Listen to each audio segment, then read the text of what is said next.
Hello guys, welcome back again to another vlog, and in today's video, we're gonna talk about the problem and solutions that you may encounter as a student entrepreneur.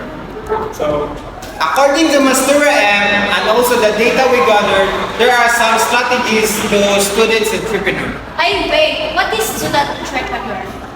student entrepreneurs are the students who runs or owns a business as a student while they're studying. So, as a student entrepreneurs, we cannot avoid the problems when when running a business. So, here are tips and strategies according to Mastora. So,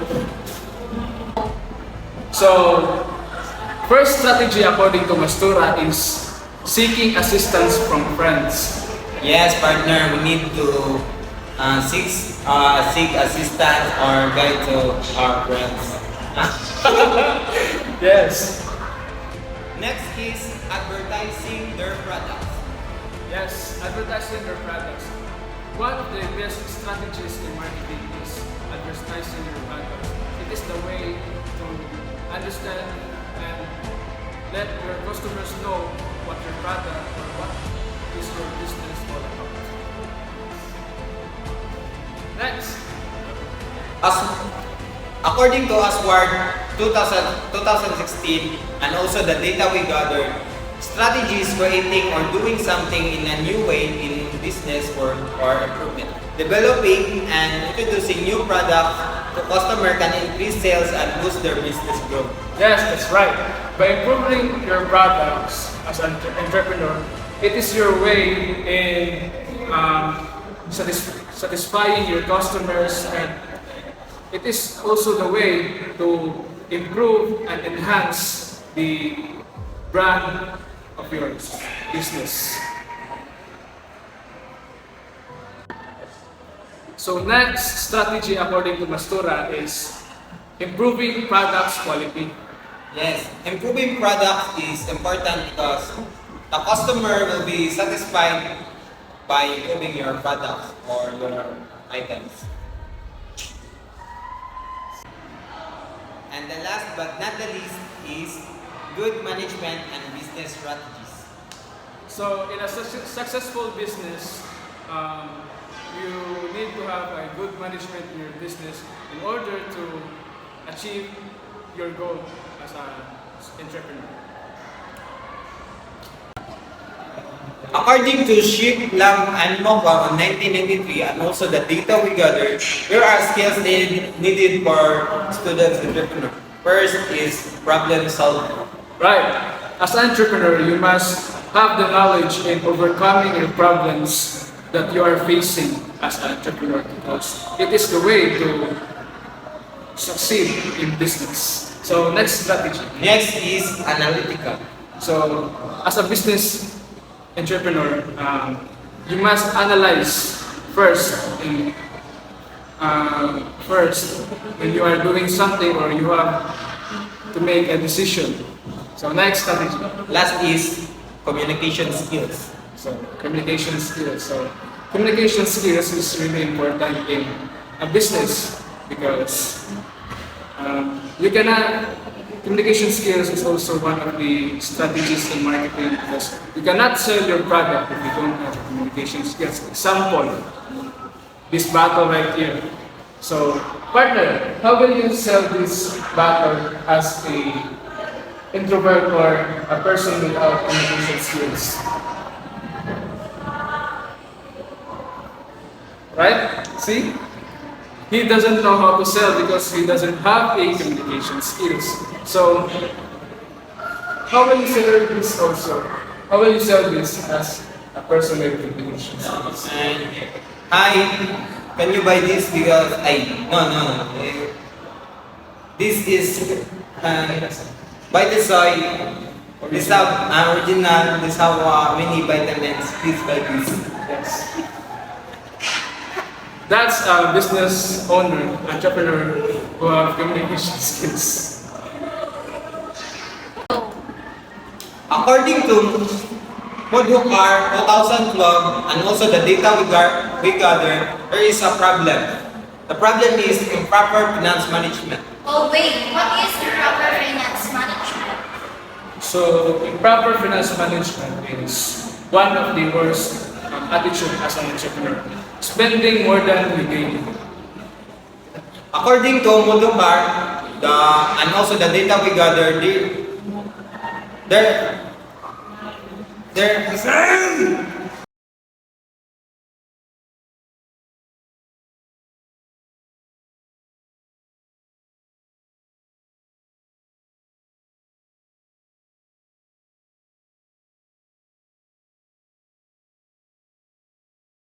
Oh, this is a beautiful lipstick. I should buy this.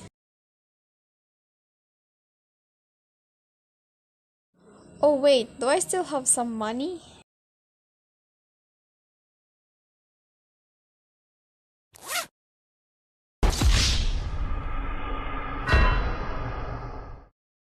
according to Moducar 2012, according to Moducar 2012 and also the data we gathered, there is a solution to the problem that he said. The solution is make list of 1 values to ensure that spending aligns with them. So, next solution is being mindful to what you spend and aligning it with your values. So, you need to buy what you need rather than what you want. According to Matthew, Gibbon, and Percival 2011, and also the data we gathered, there is a problem.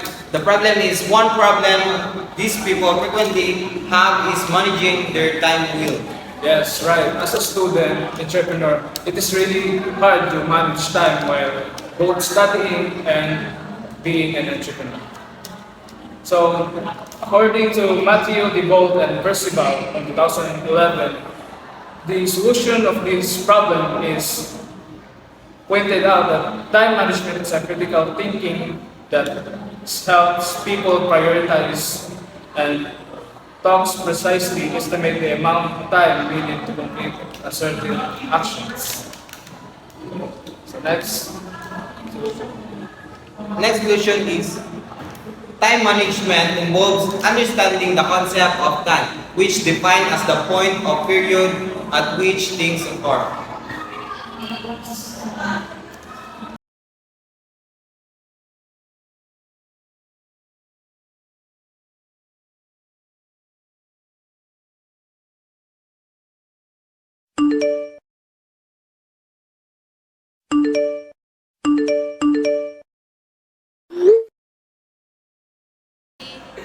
So in addition to the solutions stated, one of the solutions to improve time management is focusing on a single work.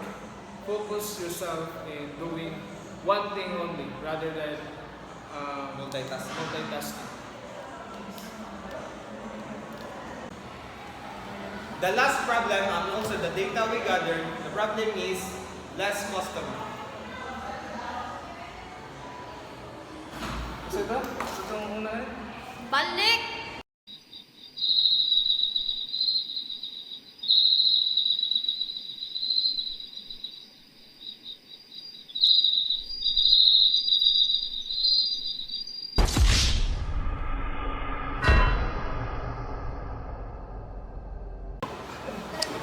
So in order to overcome less customer is by improving the quality of your product. Because by improving the quality of your product is one of the ways to build a stronger brand and satisfy your customers by your products. So that's all for today's video. So those are the strategies, problems, and solutions that we gathered that is related to this topic that we are talking about. I hope you enjoyed this video. Bye-bye. Please subscribe and like for And hit the notification bell for more videos and info to gather our data. Thank you. Bye-bye!